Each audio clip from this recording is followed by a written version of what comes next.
बिना रसोई के पकवान बनाने वाली बहुएं। नंदिता गृह प्रवेश के लिए दरवाजे पर खड़ी है। आशा आरती उतारकर उससे कहती है, आओ छोटी बहू, घर में तुम्हारा स्वागत है। आज मेरा पूरा परिवार हो गया। मेरे घर में 3 बहुएं आ गई और छोटी बहू तू तो सबसे लाडली है। आज मेरे घर एक और लक्ष्मी आ गई। ये सुनकर नंदिता बहुत खुश हो जाती है। वो गृह प्रवेश करती है। उसकी सास उसे सभी से मिलवाती है। बहू, इनसे मिलो। ये तुम्हारे ससुर हैं, ये विकास और कुसुम। ये तुम्हारे बड़े जेठ और जेठानी हैं, और ये तुम्हारे छोटे जेठ और जेठानी आकाश और शिवानी। दादी, हमें भी तो मिलवाओ ना, आप तो भूल ही गई। हाँ बच्चों, मैं तुम्हें बिल्कुल नहीं भूली हूँ। ये है हमारे घर के 2 शैतान बच्चे, किशन और नैना। नंदिता सभी से मिलती है और बातें करती है। उसके बाद नंदिता अपने कमरे में चली जाती है। शिवानी कुसुम से कहती है, कुसुम भाभी, सासू माँ कितनी प्यार से बात कर रही है ना छोटी बहू से। हम आए थे तो हमसे भी इतने ही प्यार से बात कर रही थी। उसके बाद जो हमसे इतना सारा काम करवाया। हाँ शिवानी, छोटी देवरानी को अभी तो खुश होने दो। उसे भी बाद में पता चलेगा कि यहाँ कितना काम करना पड़ता है। बातें करने के बाद कुसुम और शिवानी भी अपने कमरे में चली जाती हैं। अगले दिन सुबह नंदिता तैयार होकर अपनी सास के पास आती है और कहती है, माँ जी, आज मेरी पहली रसोई की रस्म है। बताइए मैं अपनी पहली रसोई की रस्म में क्या बनाऊं? बहू, तुझे जो आता है तू बना ले। हाँ, लेकिन थोड़ा ज्यादा बनाना। वैसे भी तू नई बहू है तो तेरे हाथ का खाना तो मोहल्ले पड़ोस वाले भी खाएंगे। मैं तो सुबह ही उनको निमंत्रण दे आई हूँ। जरा उन्हें भी तो पता चले कि हमारी बहू कितना अच्छा खाना बनाती है। जी माँ जी। इतने सारे लोगों का खाना मैं अकेली कैसे बनाऊंगी? उसके बाद नंदिता रसोई में जाती है तो देखती है कि रसोई काफी छोटी है। ये देखकर नंदिता मन में सोचती है, नंदिता, लाओ मैं सब्जियां काट कर तुम्हें दे देती हूँ, और मैं ऐसा करती हूँ कि मैं आटा गूंथ देती हूँ। भाभी, आप दोनों कितनी अच्छी हो ना। आपकी सहायता के लिए धन्यवाद। अब सभी लोग अपने अपने काम में लग जाते हैं। कुसुम सब्जियां काटने लगती है तो वहीं शिवानी आटा गूंथने लगती है और नंदिता सूजी निकाल कर भूनने लगती है। लेकिन रसोई छोटी होने की वजह से तीनों को अच्छी तरह काम करते नहीं बनता और काम करते समय तीनों आपस में टकराती हैं। टकराने की वजह से सारा दूध गिर जाता है और ये देखकर आशा कहती है, अरे तुम लोग कैसे काम कर रही हो? सारी रसोई बिखरा रखी है और दूध भी गिरा दिया। माँ जी, रसोई बहुत छोटी है। इस रसोई में 3 लोगों का काम करना बड़ा ही मुश्किल है। अरे बहू, रसोई छोटी है तो क्या हुआ? जीवन में सब कुछ अपनी पसंद का तो नहीं मिल सकता ना। जो भी है खाना तो यही बनाना पड़ेगा। अब जल्दी करो, मेहमान आते ही होंगे। आशा ऐसा कहकर वहां से चली जाती है। अब जैसे तैसे नंदिता अपनी तीनों जिठानियों के साथ खाना बना लेती है और सभी मेहमानों को परोस देती है। सभी लोग खाना खाकर खाने की बहुत तारीफ करते हैं। आशा अपनी तीनों बहुओं की तारीफ सुनकर बहुत खुश हो जाती है। खाना खाकर नंदिता को नेक देते हैं और फिर अपने अपने घर चले जाते हैं। अगले दिन नंदिता जब सोकर उठती है तो अपनी सास के पास जाकर कहती है, माँ जी बताइए आज खाने में क्या बनाना है? मैं जाकर बना देती हूँ। बहू, आज तेरे ससुर जी का मटर पनीर और कुलचे खाने का मन है, तू वही बनाना। और हाँ, मीठे में खीर बनाना और आलू की सूखी सब्जी भी बनाना, क्योंकि विकास और आकाश के टिफिन के लिए आलू की सूखी सब्जी अच्छी रहती है। और बहू, आज हमारे पड़ोसी शर्मा जी अपनी पत्नी और बच्चों के साथ हमारे यहाँ खाने पर आने वाले हैं, तो खाना थोड़ा ज्यादा ही बनाना। सारी बातें सुनकर नंदिता मन ही मन सोचती है, और भाभी, मेरे टिफिन में भी ज्यादा खाना रखना, क्योंकि मेरी सहेलियों को आपके हाथ का खाना बहुत अच्छा लगता है। मैं तो कॉलेज में ज्यादा खाना लेकर जाऊंगी। इतना सारा खाना क्या मुझे अकेले ही बनाना पड़ेगा? नंदिता ये सोच ही रही थी कि तभी उसे परेशान देखकर आशा कहती है, तेरी दोनों जेठानियां भी रसोई में आती ही होंगी खाना बनाने के लिए, तू तो उनकी हेल्प ले लेना। लेकिन माँ जी, रसोई तो बहुत छोटी है और इतनी छोटी रसोई में हम तीनों देवरानी जेठानियां एक साथ काम नहीं कर पाती हैं, और करती भी हैं तो बड़ी ही दिक्कत होती है। अब बहू, हमारी यहाँ रसोई तो वही है और उसी में ही खाना बनाना पड़ेगा। अगर तू इतना सारा खाना एक साथ अकेली बना सकती है तो फिर तू अकेली बना ले, और अगर तुझे जेठानियों की मदद लेनी है तो तुझे थोड़ा एडजस्ट तो करना ही होगा। आशा की बात सुनकर नंदिता चुपचाप रसोई में चली जाती है और काम करने लगती है। तभी उसकी जेठानियां वहां आ जाती हैं और उसकी मदद करवाने लगती हैं। लेकिन रसोई छोटी होने की वजह से तीनों एक दूसरे से टकराती, चीजें गिरकर टूट जाती। ऐसी समय बीत रहा था। आशा आए दिन किसी न किसी की दावत लेती रहती और देवरानियां जेठानियां साथ में मिलकर खाना बनाती, तो उन्हें बड़ी ही दिक्कत होती। एक दिन आशा अपनी तीनों बहुओं से कहती है, बहू, तुम तीनों के ताया ससुर और ताई सास अपने बहू, बेटे और पोती के साथ आ रहे हैं। तो तुम्हें उनका भी खाना बनाना है, और साथ ही तुम्हारे ससुर जी ने पड़ोस के मिश्रा जी को भी खाने पर बुलाया है। तो देखना खाना थोड़ा ज्यादा बनाना ताकि कम ना पड़े। माँ जी, इतने सारे लोगों का खाना उस छोटी रसोई में नहीं बन पाता है। बहू, मैं मानती हूँ कि रसोई छोटी है, लेकिन तुम्हें एडजस्ट तो करना ही पड़ेगा। अब इतने सारे लोगों का खाना तुम अकेली बना सकते हो तो बना लो, वरना थोड़ा एडजस्ट करके अपनी जेठानियों की हेल्प ले लेना। वैसे माँ जी, मैं सोच रही थी कि आंगन में जो चूल्हा बना हुआ है, मैं उसमें अगर सभी का खाना बना लूं तो। बहू, वो चूल्हा तुम्हारी दादी सास के जमाने का है। जब वो जिंदा थी तो उस चूल्हे पर खाना बनाया करती थी। अब अगर तुम उस चूल्हे को इस्तेमाल करना चाहती हो तो उसकी लिपाई पुताई करके साफ कर लो और उस पर खाना बना लेना। ऐसा कहकर आशा चली जाती है। तब कुसुम कहती है, देवरानी जी, ये क्या मुसीबत पाली है आपने? अब क्या हम बाहर चूल्हे पर खाना बनाएंगे? जेठानी जी, चूल्हे पर खाना बनाना इतना मुश्किल भी नहीं है। मुझे तो चूल्हा जलाना और उस पर खाना बनाना अच्छी तरह आता है, क्योंकि गांव में मेरी बड़ी मम्मी रहती है। तो जब भी मैं गांव जाया करती थी तो चूल्हे पर ही खाना बनाया करती थी, और हमारा आंगन काफी बड़ा है, तो इतने सारे लोगों का खाना हम तीनों बहुएं आराम से मिलकर बना लेंगी। नंदिता की बात सुनकर उसकी दोनों जेठानियां भी चूल्हे पर खाना बनाने के लिए तैयार हो जाती हैं और अब तीनों बहुएं आंगन में जाती हैं। नंदिता देखती है कि आंगन में 4 मुंह वाला चूल्हा है। ये देखकर नंदिता खुश होते हुए कहती है। अब नंदिता पहले चूल्हे के आसपास झाड़ू लगाकर साफ सफाई करती है। उसके बाद चूल्हे को मिट्टी से लीप लेती है। फिर कुसुम कहती है, भाभी, देख रही हो आप दोनों, ये 4 मुंह वाला चूल्हा है। इसमें तो हमारा खाना बहुत जल्दी बन जाएगा, और चूल्हे में बना हुआ खाना काफी स्वादिष्ट होता है। और यहाँ पर इतनी सारी जगह है कि हमें एक साथ बातें करते हुए खाना बनाने में सचमुच बहुत मजा आएगा। नंदिता, ऐसा करते हैं कि स्टोर रूम से बड़े बड़े पतीले और ये सब निकाल कर ले आते हैं, ताकि हम इतने लोगों का खाना उसमें आराम से बना सके। अब कुसुम और शिवानी स्टोर रूम में जाकर बड़े गंजे और पतीले निकाल कर ले आती है और उन्हें धोकर साफ कर लेती है और चूल्हे पर जमा देती है। तब शिवानी कहती है, चलो, सारा इंतजाम हो गया। अब हम खाना बनाने का सारा सामान यहाँ लाकर रख देते हैं, फिर खाना बनाना शुरू करते हैं। वो लोग खाना बनाने का सारा सामान चूल्हे के पास लाकर रख देते हैं। तभी गीतिका वहाँ आती है और कहती है, भाभी, माँ ने कहा है कि छोटी भाभी मीठा अच्छा बनाती है तो मीठा बना लो, और मछली भाभी नान और सूखी सब्जी अच्छी बनाती है तो मछली भाभी आप नान और सूखी सब्जी बना लेना, और बड़ी भाभी आप पनीर की कोई सब्जी और दाल तड़का बना लेना। ठीक है गीतिका, माँ जी से कहना कि हम तीनों मिलकर जैसा उन्होंने कहा है वैसे ही बना लेंगे। गीतिका वहाँ से चली जाती है। अब तीनों बहुएं मिलकर खाना बनाने लगती हैं और खाना बनाते बनाते शिवानी कहती है, वैसे नंदिता, तुम सही कह रही थी, यहाँ पर खाना बनाने में सचमुच मजा आ रहा है। बिना रसोई के पकवान मुझे लग रहा है कि रसोई के पकवान से ज्यादा अच्छे लगेंगे, अच्छे बनेंगे। हाँ भाभी, यहाँ पर जगह भी ज्यादा है और हम बड़े गंजों में चूल्हे पर खाना भी अच्छी तरह बना लेंगे। ऐसा कहते नंदिता एक चूल्हे पर सूजी भूनती है तो शिवानी दूसरे चूल्हे पर आलू की सूखी सब्जी बनाने लगती है। तो वहीं एक चूल्हे पर कुसुम पनीर की सब्जी बनाने लगती है। उसके बाद दाल तड़का और चावल भी बनाती है और फिर सभी लोग मिलकर रोटियां और पूड़ियां बना लेती हैं। खाना तैयार होने के बाद तीनों बहुएं हॉल में आती हैं तो देखती हैं कि ताया जी और उनके परिवार के सभी लोग वहां आ चुके थे। तभी अपनी बहुओं को देखकर आशा कहती है, नंदिता, ये तुम्हारे ताया जी और ताई जी हैं, उनके पैर छुओ। आशा के कहने पर नंदिता के साथ दोनों बड़ी बहुएं भी महेश और रागिनी के पैर छूती हैं। उसके बाद आशा ताया जी के बेटे रोहित और बहू मालती से भी मिलवाती हैं। त्रिशा कहती है, नहीं चाची जी, इन्होंने तो अब तक मुझे आपसे मिलवाया नहीं, मैं आपको खुद ही अपने आप से मिलवा देती हूँ। मैं हूँ इस घर की इकलौती बेटी त्रिशा। त्रिशा की बात सुनकर सभी हंस पड़ते हैं। तभी नंदिता कहती है, आपको कौन भूल सकता है, आप तो इतनी क्यूट हो। वो लोग ये बातें कर ही रहे थे कि तभी मोहल्ले से भी कुछ लोग आ जाते हैं। मोहन सभी का स्वागत करता है और फिर कहता है, अरे भाई लाओ, अब भाई जल्दी से खाना लगा दो। अब तीनों बहुएं मिलकर सभी को खाना परोस देती हैं। सभी लोग खाना खाकर तीनों बहुओं की काफी तारीफ करते हैं। महेश कहते हैं, अरे वाह भाई वाह, भाई साहब आपकी तीनों बहुओं ने बड़ा ही शानदार खाना बनाया है। ऐसा लग रहा है कि खाना रेस्टोरेंट से आया हुआ है। भाई साहब, मेरी बहुओं ने बिना रसोई के पकवान बनाए हैं। दरअसल ये पकवान बाहर आंगन में चूल्हा जलाकर बनाए गए हैं, इसलिए इसमें देसी खुशबू और स्वाद है। बहन जी, मानना पड़ेगा, आजकल के जमाने में भी आपकी बहुओं ने चूल्हे पर खाना बनाया है। हाँ जी माँ जी, आप सही कह रही हैं। आप तीनों ने बड़े ही देसी अंदाज में बड़ा ही स्वादिष्ट खाना बनाया है, खाकर तो जैसे मन ही भर गया।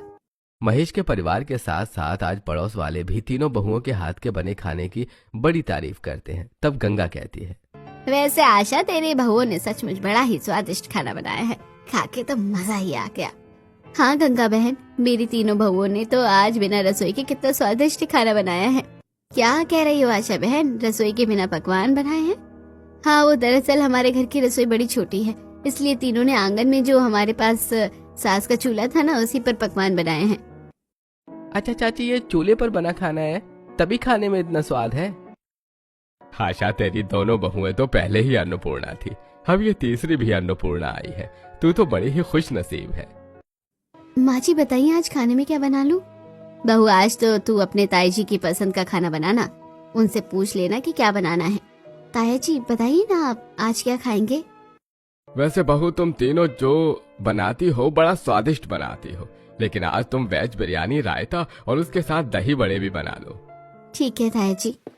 अब नंदिता फिर से आंगन में जाती है और वो चूल्हे के आसपास का एरिया झाड़ती है और फिर मिट्टी से उसे लीप लेती है। तब तक उसकी दोनों जिठानियां भी आ जाती हैं। तभी कुसुम कहती है, नंदिता, चूल्हे की साफ सफाई तो तुमने कर ली है, चलो अब खाना बनाना शुरू करते। माँ जी ने बताया कि तुम आज वेज बिरयानी और दही बड़े बना रही हो। ऐसे करते मैं रसोई से दाल लाकर उसे धोकर भिगा देती हूँ। शिवानी, तुम सब्जियां काट लेना और नंदिता तुम मसाले की तैयारी कर लो। सभी लोग अपने अपने काम में लग जाते हैं। कुसुम रसोई में जाती है और दाल निकालकर आंगन में लेकर आती है। वो पहले पतीला लेती है और फिर पानी डालकर उसे भिगो देती है और दूसरी तरफ शिवानी रसोई में ढेर सारी सब्जियां लेकर आती है और आंगन में बैठकर काटने लगती है। तो वहीं नंदिता बाहर चूल्हे के पास रखे सिलबट्टे पर मसाला पीसने लगती है। उसके बाद नंदिता चूल्हा जलाती है और तीनों मिलकर चूल्हे पर खाना बनाती है। नंदिता चूल्हे पर दही बड़े सेकने लगती है, तो वहीं शिवानी वेज बिरयानी को तड़का देती है और कोमल रायता और चटनी बनाती है। खाना बनने के बाद वो लोग मिलकर सभी को खाना परोस देती हैं। सभी लोग खाना खाते हैं और थोड़ा आराम करते हैं। फिर शाम को गीतिका अपनी भाभियों से कहती है, भाभी, मालती भाभी मार्केट जाने का कह रही थी, तो आप तीनों तैयार हो जाइए, हम मालती भाभी को मार्केट घुमा देते हैं। ठीक है गीतिका।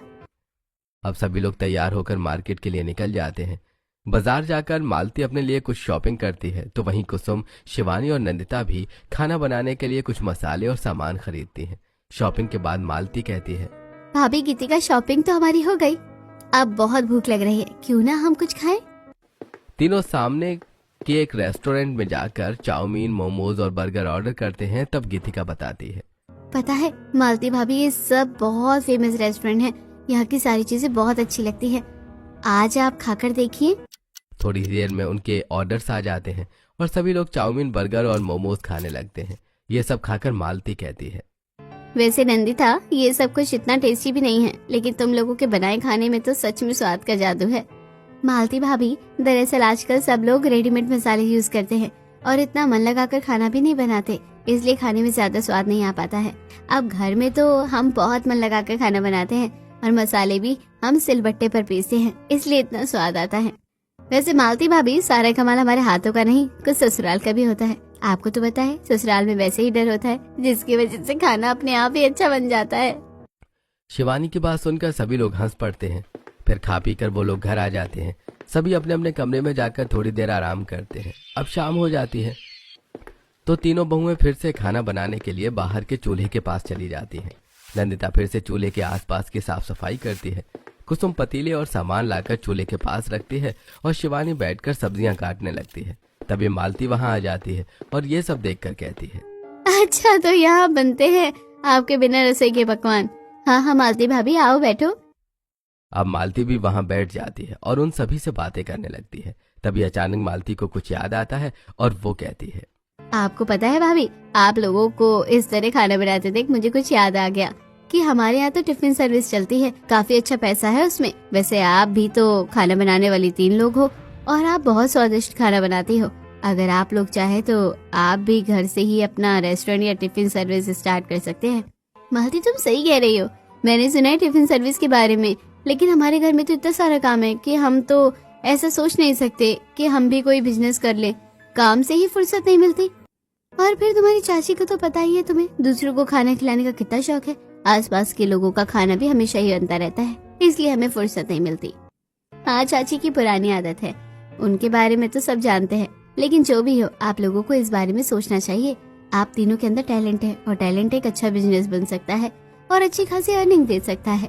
मुझे विश्वास है अगर आप लोग टिफिन सर्विस या रेस्टोरेंट स्टार्ट करोगे तो लोगों को आपके हाथ का खाना बहुत पसंद आएगा। मालती, अब तुमने ऐसा कहा है तो इस बारे में सोचेंगे जरूर। बातें करते करते तीनों बहुएं सारा खाना बना लेती हैं और फिर हॉल में ले जाकर सभी को परोस देती हैं।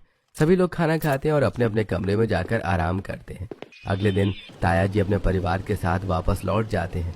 ऐसे कुछ दिन बीत जाते हैं और एक दिन परिवार के सभी लोग हॉल में बैठे चाय पी रहे थे और तीनों बहुएं अपने कमरे में आराम कर रही थी। तभी पड़ोसन गंगा आशा के पास आती है और कहती है, आशा बहन, मुझे तुम्हारी मदद की जरूरत है, क्या तुम मेरी मदद कर दोगी? अरे गंगा, तू कैसी बातें करती है, हम पड़ोसी हैं। अगर किसी तरह से मैं तेरी मदद कर सकूं तो इससे अच्छी बात क्या होगी। बता क्या करना है। क्या बताऊं आशा बहन, मैंने आज घर पर कथा का प्रोग्राम रखा था और काफी लोगों को दावत दे रखी है। रसोईया भी बुला लिया था, लेकिन आज अचानक उस रसोइये की तबीयत खराब हो गई। अब शाम तक दूसरा रसोईया मैं कहाँ से लाऊं? तेरी बहू तो बड़ा अच्छा खाना बना देती है। अगर वो मेरे 100 मेहमानों का खाना बना देगी तो मैं उन्हें रसोईया का चार्ट दे दूंगी। गंगा, तुम परेशान मत हो। तुम जैसा कह रही हो वैसा हो तो सकता है, लेकिन पहले हमें अपनी बहुओं से पहले बात करनी पड़ेगी, तभी हम तुम्हें कुछ बता पाएंगे। ठीक है भाई साहब, तो आप उन लोगों से बात कर लीजिए, मैं चलती हूँ। अगर वो लोग तैयार हो जाए तो मुझे फोन कर दीजिएगा। ऐसा कहकर गंगा वहां से चली जाती है। तब विकास कहता है, पिताजी, गंगा चाची की बात मुझे तो ठीक लगती है। इन तीनों को उनकी मदद करनी चाहिए। हाँ बेटा, मैं भी ऐसा ही सोचती हूँ। गीतिका, जा जरा अपनी भाभियों को बुलाकर तो ले आ। अब गीतिका बारी बारी से अपनी तीनों भाभियों के कमरे में जाती है और उन्हें बुलाकर हॉल में ले आती है। आशा उन्हें सारी बात बताती है और कहती है, आज तुम तीनों बाहर चूल्हे पर 100 मेहमानों का खाना बना दो। उसके लिए जो भी सामान लगता है तुम बाजार से ले आओ। और हाँ, स्टोर रूम में बड़े बड़े गंजे जो रखे हैं, और 100 लोगों का खाना बनाना तुम्हारे लिए कोई बड़ी बात नहीं है, लेकिन फिर भी मैं तुम लोगों से कोई जबरदस्ती नहीं करूंगी। अगर तुम्हारा मन है तो तुम हाँ कहो, वरना मैं मना भी कर सकती हूँ। माँ जी, पड़ोसियों की मदद करनी चाहिए। वैसे भी सारे पड़ोसी आप लोगों को कितना प्यार करते हैं, क्योंकि आप उन लोगों को हमेशा ही खाना खिलाती है और उनसे व्यवहार भी निभाती हो। तो भला हम आपकी बहुएं पीछे कैसे हो सकती हैं? ठीक है, हम तीनों 100 लोगों का खाना जरूर बनाएंगे। ये सुनकर सभी लोग खुश हो जाते हैं। उसके बाद तीनों बहुएं पहले बाजार जाती हैं, फिर 100 लोगों के खाना बनाने के लिए राशन और सब्जियां, तेल मसाले खरीद कर लाती हैं। उसके बाद नंदिता अपने आंगन में चूल्हे के पास जाती है और झाड़ू लगाकर पहले साफ सफाई करती है। उसके बाद बड़े बड़े गंजे लाकर चढ़ा देती है और चूल्हा जला देती है। फिर वो खाना बनाना शुरू करती है और जब सारा खाना बन जाता है तो वो लोग 2 आदमियों को बुलाकर वो सारा खाना गंगा के यहाँ पहुँचा देते हैं। अगले दिन गंगा आती है और धन्यवाद देते हुए कहती है, आशा बहन, आज अगर तुम्हारी बहुएं खाना नहीं बनाती तो पता नहीं हमारी कितनी बेइज्जती हो जाती। वैसे खाना बहुत ही स्वादिष्ट था। ये रहे पैसे। पैसे देने के बाद गंगा फिर से कहती है, वैसे नंदिता बहू, तुम लोगों को तो घर पर ही अपना एक रेस्टोरेंट शुरू कर देना चाहिए। वैसे भी हमारे गांव में ऐसा कोई घर से चलाने वाला रेस्टोरेंट नहीं है जितना स्वादिष्ट खाना देता हो। कल हमारे घर में जो मेहमान आए थे वो यही कह रहे थे, जिन लोगों ने खाना बनाया है अगर वो घर से रेस्टोरेंट शुरू करते हैं तो वो सब वहाँ से खाना खरीदेंगे। वैसे गंगा चाची सही कह रही हैं। इस गांव से बहुत सारे लोग मजदूरी करने के लिए सुबह सुबह चले जाते हैं और कुछ लोग तो शहर ऑफिस के लिए भी आना जाना करते हैं।